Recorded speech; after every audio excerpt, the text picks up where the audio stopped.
Michelle Chang, and I'm the principal of this fabulous school, Diane Feinstein School. And it's a great honor to have this press conference here because I think it's so important that there are people in our world, in our district, in our state, that care about our students and want to see something better, because right now our budgets are terrible and we're working with so very little, and it's going to be really difficult to work with less than that. So thank you all for coming. I appreciate you being here, and I'm going to turn it over to Crystal Brown. Thank you for hosting. Hi, I'm Crystal Brown, and I'm a mother of three, of two in SF Unified and one that will be in school next year. Yay. And I'm also a co-founder of Educate Our State. And 3 weeks ago, Educate Our State, which is a grassroots organization founded by myself and 6 other moms from around California, we launched a Let Us Vote campaign. And this was in conjunction with parent and community groups from all over the state.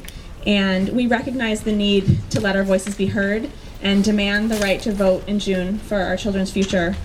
And parents heard that K-12 was spared in this budget that Jerry Brown put together, which we hope happens. But there was a huge if in the sentence, and it really had to do with whether or not this June proposed ballot measure to extend expiring revenue measures reach the voters.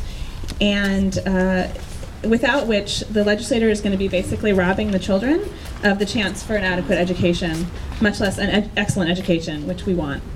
So we decided we needed to speak up, and there are many, many other organizations that have done the same, which is really exciting. And I will list all the organizations that have not only worked with us in this campaign, but also on their own done a lot of activities to support this revenue measure. So we wanted our legislators to hear from us. And for every parent here, there's about 1,000 behind you that have spoken up, written.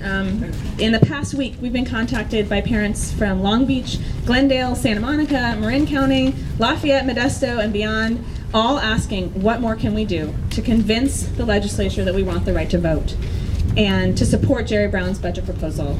More importantly, what can we do to spare our children from more budget cuts that are harming them and their schools? So we've united these parents and community groups, and we have written 30,000 letters that have reached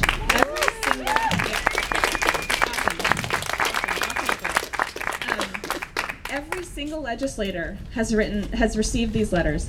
And you can see right here, we actually attempted to map where these letters were coming from. We do know where they're coming from. We can see through our system, but it's pretty obvious that we haven't missed very many areas. And that means that every parent, just like us, is sitting back saying, what more can I do? I want to speak out. So we're using tools like Facebook and Twitter and mommy blogs to organize parents towards this common cause. And parents and citizens were compelled to write these letters. They cannot face a doomsday budget, which are being released all over the state. We're simultaneously having a press conference in LA right now where they released a doomsday budget that lays off so many teachers that is so damaging to children. It's devastating. So we also hope they're getting a huge crowd down there. And parents are angry, and we're not going to take it anymore. So we urge everyone who hears about this and reads about this to log on to Educate Our State, to send your letter. We're really down to this sort of final hour here because Jerry Brown would really like to get this done tomorrow. And we want to make absolutely sure that if this doesn't reach the ballot by June, that so many of these teachers will be laid off and it'll be final. Or not just teachers, anyone who's going to be laid off, and that really will harm our children. So we are demanding now that it get on the ballot. So thank you, and I want to, we're going to hear from a few people today. I also just wanted to point out that we have representation from several unions here, UASF, Local 21, right, and the Administrators Union. Bevan Duffy is here, former supervisor. SEIU is here. SEIU, great. Anyone else I missed? Tons of parents. Ellie Rossiter from Parents of Public Schools, which is great. And just to list a few organizations that we worked with both during the campaign and currently, the San Francisco PTA has been incredibly supportive, as is the California PTA, and also running their own campaigns very similar to let their voices be heard. San Francisco Organizing Project, Parents for Public Schools, Pullman Advocates, the San Francisco Parent PAC, UASF, as I mentioned, San Francisco Unified School District, and Pico, California. That's just to name a very few that are more local, but there's also tons across California. So, who's speaking first? Robin, can you come on up? And she is a McKinley mom and a writer and a parent. Thank you, Krista. Thanks so much for letting me speak today. I came out today because California has already dropped to the bottom in per pupil spending. And we cannot weather any more cuts to education. We are failing our children. We are shortchanging our future. I took part in this Let Us Vote campaign because we have already endured a reduction in necessary services and programs for our children. The people of California deserve a voice, and we deserve a vote for our children. Increased budget cuts, thank you, will affect my school because it will increase teacher workload, it will increase class size, and it will increase an already abysmal achievement gap with our children. I'm speaking out today because I care about the future of all of California's children, not just my own children.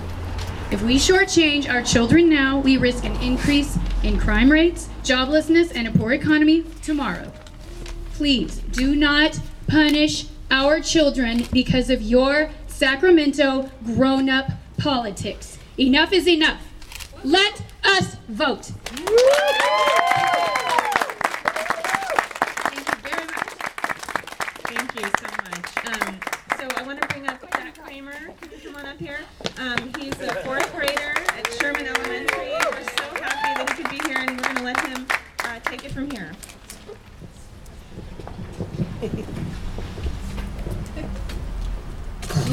Fourth and fifth grade classes at Sherman are enormous, and if the budget cuts affect the classes too, and the class size will double basically. And same for third, second, first, and kindergarten, because there's too many people, and how is one teacher supposed to manage that many kids?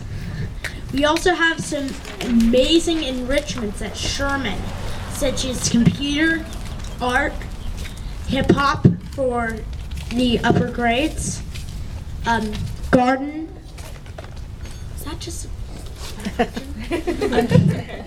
And we also have an enormous library. If the budget cuts will attack again, we'll lose all of these great enrichments that we have, and we won't have a good education.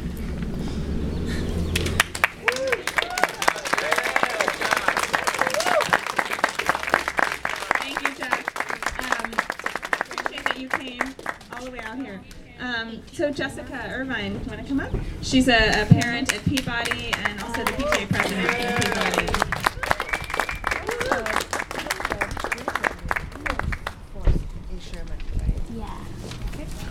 My name is Jessica Irvine, and I'm a parent at a tiny elementary school. Oh, I just lost my speech.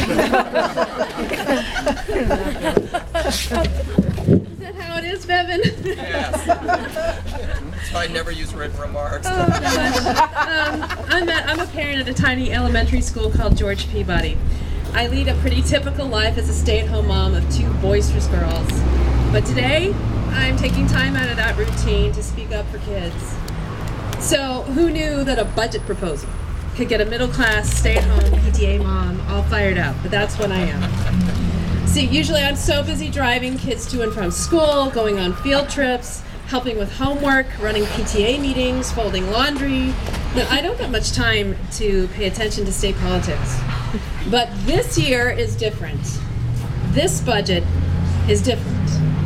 For the first time in a long while, Californians are being asked to come together on this budget and make tough decisions together. Governor Brown has proposed a budget with drastic cuts and tax extensions.